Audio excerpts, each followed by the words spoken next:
Good afternoon, everyone. Welcome to today's Eno Center webinar. My name is Paul Lewis, and I'll be moderating the webinar today on dynamic streets, curbs, and sidewalks in COVID-19. This webinar features Rodney Stiles. Rodney is the head of policy at Populus. For those that aren't aware, Populus is a mobility data platform that helps cities around the world manage their curbs, streets, and sidewalks through access to better data. Rodney leads Populus' policy agenda, communications, and relationships with public agencies. He's worked at the New York Taxi and Limousine Commission.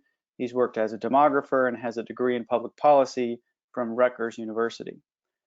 Rodney is going to present some data and approaches to a new trend that has surfaced during the COVID-19 crisis, which is fast-tracking plans to expand bike networks and more space for pedestrians. COVID-19 has created more demand for people to adequately physical distance while remaining active and making trips for essential goods and services. Cities around the world, from Oakland, Denver, Milan, Paris, are all moving to free up more space for pedestrians and cyclists, often by accelerating existing plans. This webinar will discuss how cities are taking action and how new digital tools can support more dynamic management of their streets. Just a quick note on format. This webinar is scheduled for 30 minutes. I'm going to turn it over here momentarily to Rodney, who is going to present several slides on the subject, followed by a Q&A session. If you have a question at any time during the webinar, please submit that via the questions function on the GoToWebinar control panel. I will then take those questions at the end and ask them directly to Rodney until we get to the 30-minute mark or so. So with that, I'm going to turn it over to Rodney. Please go ahead. Thank you, Paul, and thanks to Eno for inviting me to speak today. My name is Rodney Stiles, as Paul said, and I'm head of policy at Populus. We're a mobility data platform helping cities plan and manage use of the public right-of-way. So as Paul mentioned in the brief, we're seeing cities around the world commit to reworking miles of streets to prioritize cyclists and pedestrians, to give more breathing room to everyone while we practice social distancing. The 6-foot distancing guidance has pointed out for all of us just how narrow our sidewalks sometimes are. And with transit service reduced around the world, more and more people are relying on bikes and scooters or walking to get to essential jobs, and others need more space to keep active while we're all under stay-at-home orders. Cities are also rethinking curb space as restaurants have converted to pickup-only models. And, as we're seeing gradual easing of restrictions, in places like California, we're seeing other businesses also convert to a pickup-only model, which just is going to increase the demand for more space to accommodate that. Both of these types of changes, so thinking about converting street space for more active uses, and also thinking about better curb management, these are things that planners have been thinking about for a long time. And I think the key difference here is the speed with which these changes are really being thought of and being made, and also being iterated. More space is needed now, so the planning process just has to be accelerated. We can't wait a month and have what we might consider a traditionally more robust planning process. Things need to happen quickly. From my work from home location, so I'm in Queens in New York, and I sit by the window, and what do I see outside my window? I see the number 7 train pass by, very empty, and no longer 24 hours of the day, although I'll say I am going to bed a lot earlier now, so I'm not even seeing the time when the trains would pass by late at night. But I also see Queens Boulevard, which is a big arterial in Queens. It's got 4 active travel lanes in each direction. And those lanes are, not full, but there's a lot of speeding. I see a lot of basically drag racing outside the window. And so I've really been thinking a lot about, how we can rethink our streets today. And, I think we have an exceptional moment where we get to do that. So the way that I've been thinking about this, and this is pretty crude, I'll admit, putting the whole planning process into 4 steps which repeat, but just to think about the different ways in which that process that we used to rely on to make changes to things like the curb, our streets, building out new bikeways, how that's changed given the moment that we're in, right? So traditionally, plans would be developed by either the city or maybe a community or advocacy group. And then there would be an engagement process where citizens would be solicited for feedback. And this could be maybe in a public meeting. I'm picturing in my head this fantasy world we used to live in where there's sticky notes and maps and everyone's selecting where they want changes in their community, and people are talking about why this road over that road. Once finalized, those plans would be communicated, digitally even before, but also with new signage and maybe through outreach teams that are out in the field to tell the public about those changes. And then plans would be evaluated with any available data. That could include counts, that could also include observations that are made in the field by staff. And currently, many city officials are working from home like many of us, and potentially without access to all the information they might traditionally have. The large in-person gatherings are just strictly banned, so it's much harder to get feedback. And communication is mostly limited to online communication right now. I think there are ways to overcome some of these barriers. I'll talk about a few of them today. I think in the discussion, I'm sure we'll come up some of the places where it's still lacking. And frankly, I don't have answers to how we can better engage, especially of all the processes. So just a few examples. So thinking about the planning stage. For their slow streets plan, Oakland relied on legwork that they had already done to improve their bike network. So that work included thinking about the existing gaps in their network, thinking about how they could make a more equitable bike network.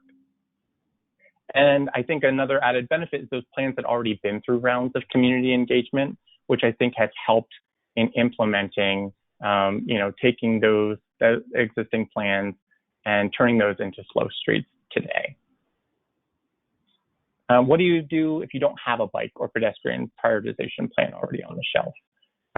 Cities can use tools like ones that we have at Populus to see historic data on routes most used by bikes and scooters to prioritize those areas. So what you're seeing here is a map of Cleveland, and these are the most used routes from micromobility.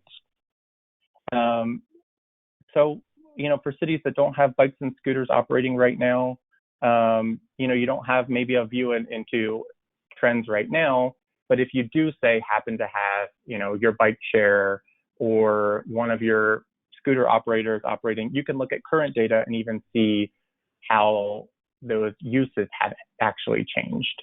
In cities that we work with, we've seen longer trips. We've seen more trips that start or end at healthcare facilities. And I think this is especially as cities and operators themselves have announced free or subsidized travel options for essential workers. I think this could change our thinking on what we want to prioritize. So maybe it's not that dream bike network that we thought about before, because right now what's called for are different routes to make sure essential workers can get to their jobs. If you're planning for what happens under, and I'm going to put this in quotes, the new normal, once restrictions are lifted, now might be a good time to convert some of that street space for bike and scooter parking areas. So here's a map of parking events, a heat map of parking events that Arlington County used to design bike and scooter corrals, which you can see as the blue dots on the map before the COVID crisis. But, as we think about mobility in the next year, I think many worry, myself included, about whether riders are going to return to transit quickly. And I think, cities are thinking now about how to incentivize travel by active modes in lieu of transit so that we don't have everyone getting into cars. So we don't have an access issue for folks who, might not own cars. So especially if more people travel by bike or scooter and start to rely on one they own, because who knows what the readoption will be of shared micromobility. So it might be ones that people own or potentially are renting long term. We're going to need more infrastructure like bike racks, corrals to accommodate the new cyclists, the new folks on scooters, and make it easier to decide to ride. Another thing that we're seeing is just how advocacy can work through taking existing data and just putting it out there. So here we see a map of New York City and a visualization of the existing sidewalk widths. So this sidewalk widths map was created by urban planner and architect Melly Harvey using open data in New York to just show how difficult it is to practice social distancing on some sidewalks. So what I've highlighted here, and if you've been in New York and ever gone up Lexington Avenue, you know those sidewalks are narrow. Just how narrow those sidewalks can be, that if you're going to practice the 6 feet that's recommended, that sometimes those sidewalks aren't even that width to begin with. So mapping those assets like sidewalks or parks, this could come from the advocacy side to push for changes that citizens are looking for. This could come from the city side to show that, the way changes are being made is being done methodically, to think about prioritizing those areas where it's really hard to practice social distancing, and maybe thinking about access to parks as we're thinking about, the use of public space for just being active right now when so many of us are stuck inside. So mapping those existing assets to figure out where to prioritize the changes. In terms of engagement, we're seeing a lot of forms to solicit feedback and get nominations for streets to be opened or parking areas to be designated. So here you see the form from New York to, nominate a street that to be made open, and from Boston, a place for restaurant owners to request a pickup zone in front of their establishment. If any of you watched Parks and Recreation, it made me think of this. So in this scene, by this point in time, all of Pawnee's forms had gone online, and yet they needed to make a change. And luckily, Leslie had created a scrapbook of all of their forms so that they could do this one last project together. So I thought about, yes, online forms are great, taking those things that maybe we would solicit in person and figuring out ways to gather feedback. I do think we have to think about whose feedback are we missing when we rely on digital tools, especially for folks who, might not have internet access, might not have smartphones. How do we make sure those communities are engaged as well, especially as there have been pretty clear links to income levels and infection rates of the coronavirus? So something to think about. Another digital engagement. Here you see New York City Council recently held a meeting over Zoom. So not only do we get to see our elected officials holding some of our appointed city officials more accountable, we also get to see inside all of their living rooms, which is exciting, isn't it? But in the particular case of New York, the mayor had hesitated to make a bold plan after opening 4 street segments for just a short time and saying it was too difficult. And this is where city council and sort of the checks and balances of local government, held a hearing, asked the officials questions of why we couldn't do this, proposed their own solution, which would be to one-up the 74 miles in Oakland and make it 75. So that's something else we're seeing, a little bit of competition among cities. But also, I think importantly, part of the legislation was linked not just to this moment, but any time in the future, a similar order is instated, that the city then put together a plan and start to open streets. And eventually this engagement led to an announced plan for up to 100 miles of open streets in New York in the coming months. So, what we traditionally would have as a hearing inside a city council, honestly, this could be a little bit more open to the public as folks are at home, as folks maybe weren't traveling to City Hall because they're afraid to engage, because it is a little intimidating. But still, I'll point again that with, our access to technology, whose views and opinions and input were really missing here. To communicate changes, cities are pushing out a lot of information online through social media channels, the 311 platforms, and through regular briefings. For street closures, this information sometimes makes it into a map. So here's a static map that New York put together to communicate changes from their program. Sometimes it's just a table that's listing the different streets that are closed, which is harder to think about what's near you as a citizen that maybe is trying to access some of the new things that are coming. Sometimes these changes get picked up by mapping platforms today, but it's not a done deal for cities. So programs like Oakland Flow Streets got a lot of press attention, which I think helps mapping platforms know that changes are coming and build them into their maps. Without today, there's not widely adopted digital standards. This sometimes becomes more about connections. Who knows who at Google, who knows who at Waze, who knows who at Apple Maps. And sometimes even, I think, geographic proximity to Silicon Valley certainly helps. We're focusing on ways to improve that process now. So both cities and platforms that want to digest this information can do so more easily. As I said, technology can help with tools like our Street Manager to allow cities to sketch out these new policies, and then from that, deliver that digital version that can be incorporated into a public-facing interactive map, a mapping platform like Google Maps, Apple Maps, Waze, but also thinking about operators, not so much TNCs today, but a lot of delivery services, so on-demand delivery services like Uber Eats, Postmates, etc. In evaluating programs, we come back to our old friend, the web form. In addition, cities might use other data sources they have, like I mentioned before, if they've got micro-mobility data, or if they have existing traffic counters or maybe video analytics to measure success, without putting staff out there in harm's way to get some of this information. And then let's not discount this. So Andrew Salzberg, who's a current Loeb Fellow at Harvard, former Uber policy guru, he pointed out in a webinar we did last week that maybe for evaluation purposes, we need to think beyond all the hard data and capture what we can through photos. And I think this is a great idea. This decentralized approach to data collection, I think, helps when DOTs are worried about sending their staff into the field to evaluate use of space. And if it's done thoughtfully, right, social campaigns that promote hashtags for open street programs can really help cities to gather information quickly and crowdsource it. And in addition to that, I think these photos are often just bright spots in what can otherwise be challenging days for many. I'll stop there. I'll highlight the importance of, in the beginning, this was a cycle. So from evaluate, getting into planning and iterating, and maybe we can talk a little bit about that in the discussion. But thank you, and happy to get the discussion going.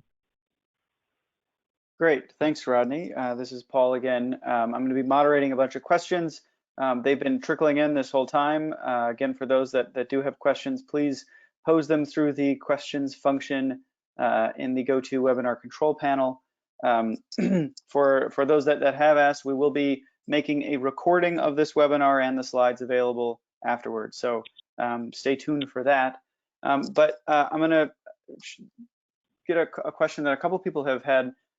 You showed some data for most used routes for micromobility, for example, in places like Cleveland and other cities. How has the COVID-19 pandemic changed the way people use micromobility and other forms of bikes and walking?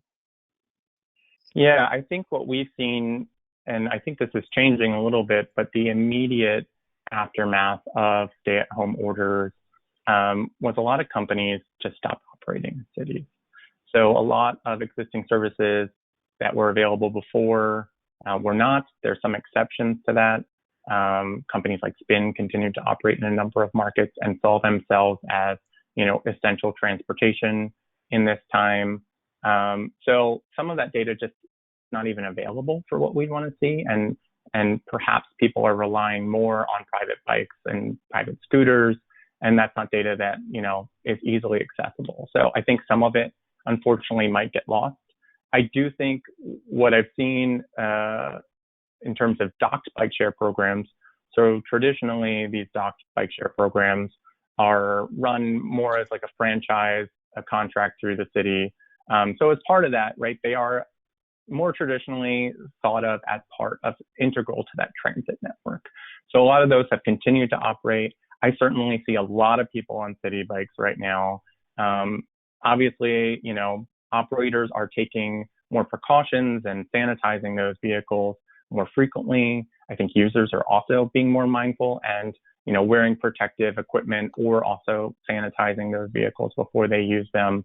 So that's something that I think we're seeing. I do think, though, that some of that, the trends might be missing. But in terms of trends we do see, for instance, in Baltimore, seeing actually more rides in their equity areas following, some of these orders, which just highlights, I think, just existing access to transportation options outside of transit.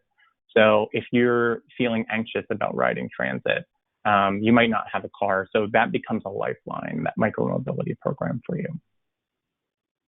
Got it. A couple questions have come in on data quality and the data that you all use to make these analyses. The one example has been the New York City sidewalk data specifically. How recently was that collected? How accurate is it? And if another commenter said that in some areas the data is wrong because grocers and restaurants use the sidewalk space that's already limited, and that's not always reflected in the data. How do you guys verify that the data you're using is good data, and what kind of standards do you hold it to? Sure, yeah, and I'll clarify. So that map of sidewalks used as an example, it's not something we're using directly right now, but I think that's a great question to ask yourself anytime you're looking at data is, what is the data not telling me? To think about the limitations of that data. I think a lot of that sidewalk data is, digitized aerial photography. And so there obviously changes happen. So if you're not updating those photos, then those files aren't getting updated more regularly. I think the ones in New York get updated, at a semi-regular clip. But a really good general rule to think about is, what are the data telling me, but also what aren't they telling me? And I think it's a great example to think about how on our sidewalks, we have a lot of other objects. It's not just open free space. You have tree pits, you've got newsstands, you've got benches, you've got bike racks. So lots of stuff. And then you've got, as you mentioned, uses that face that sidewalk, right? Might be using some of that space too, to put out food or other goods that they're selling. So really good points, and everyone should always be thoughtful about that. In terms of the micromobility data, also always a really good question to ask. I think, there is a data standard, the mobility data specification, that many cities require operators to deliver data in.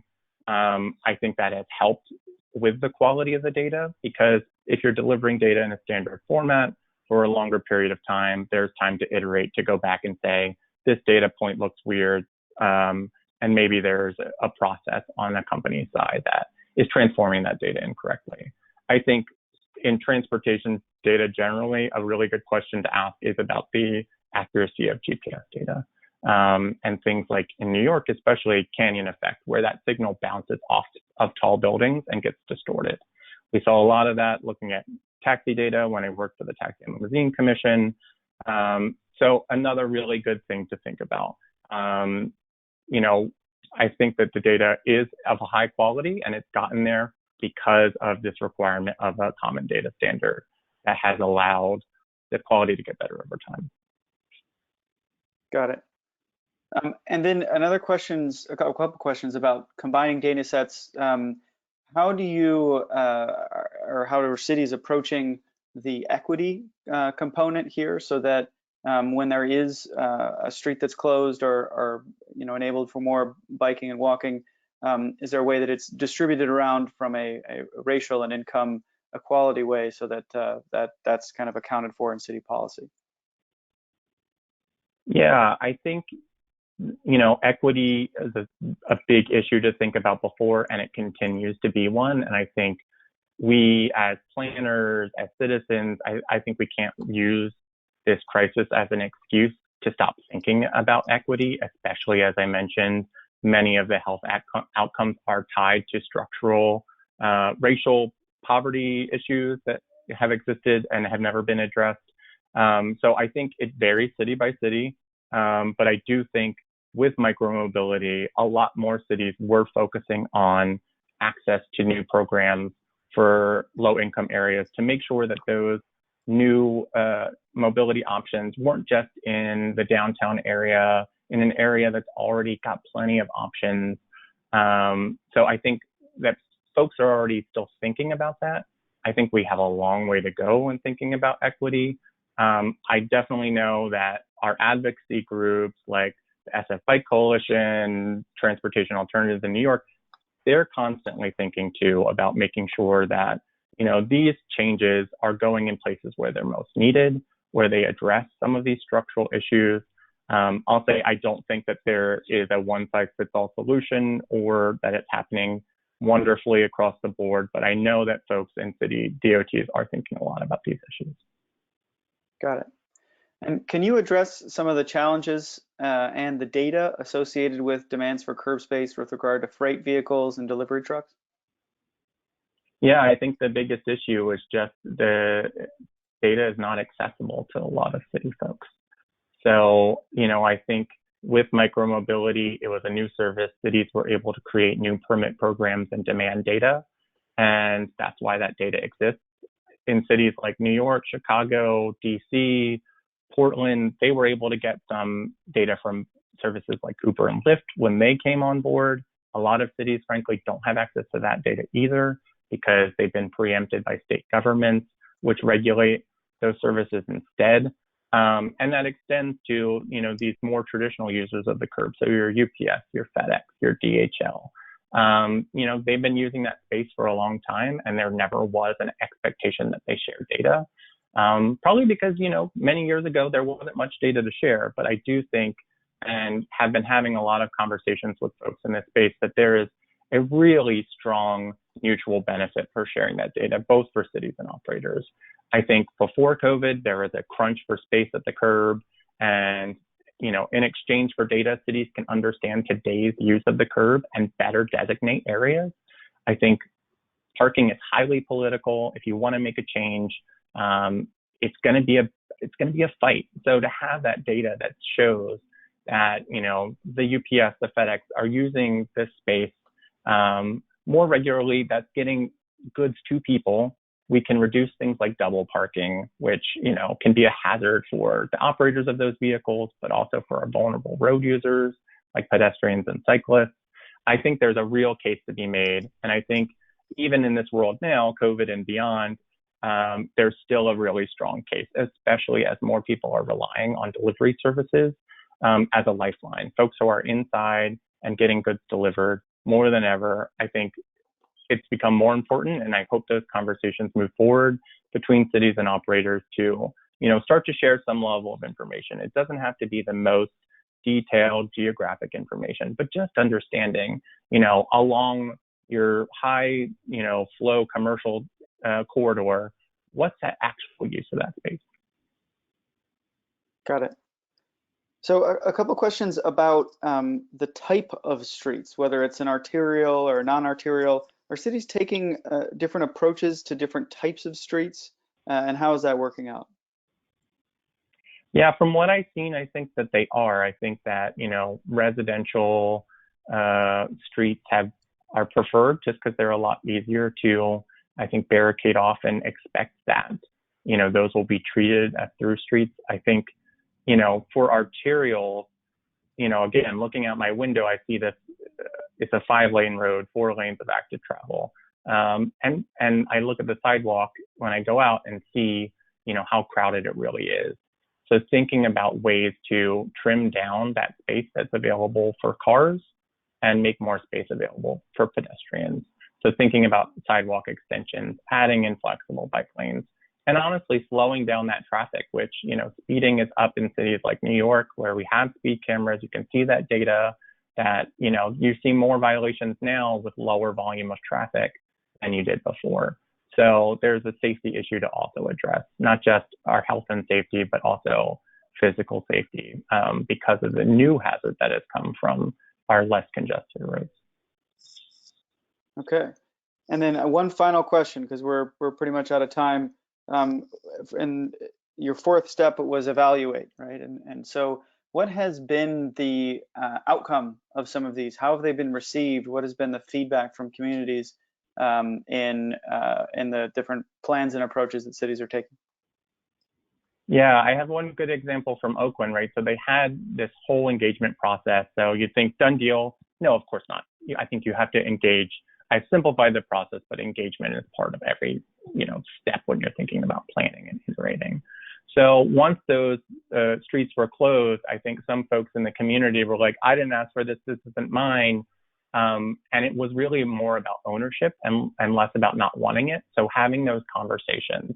So when you talk to officials from Oakland, just talking with community members, and sometimes that's on Twitter, sometimes you can get them on the phone, sometimes it's a physically distanced conversation, whatever way possible, just to, get ownership from that community, because we think of our streets as, our communal property. So if something's just like laid on top of you, you're going to react to it, adversely sometimes. So thinking about just building, how do you get communities to own the changes that are happening and make it theirs? Got it. Well, thank you, Rodney. That was very, very informative. I know that there's a lot of folks on the line whose questions we didn't get to. We're going to try and follow up with you after the webinar about that. We want to make sure that this is a two-way conversation. And those of you that are interested, we have a few really, really good webinars coming up, including our Road to Recovery series. We're going to be hearing from leaders during crises. John Polcari, who was a leader at USDOT during the 2008 economic crisis. Carmen Bianco, who was CEO of New York City Transit during the Ebola outbreak. Rob Britton, who was an executive at American Airlines during and after 9/11. These leaders are going to talk about their experiences and their lessons learned to hopefully provide some context for today's crisis. Next week, we also have a webinar on geofencing and connected vehicles. We're bringing in an expert in teleworking and talking about how this teleworking trend might be different after the COVID crisis. And then we have a webinar on cybersecurity and a culture of safety. So lots of really good content coming up. We'll be sending out the slides and a recording of the webinar in a little while. My name is Paul Lewis, again, with the Center for Transportation. Thank you all for joining. Thanks, everyone.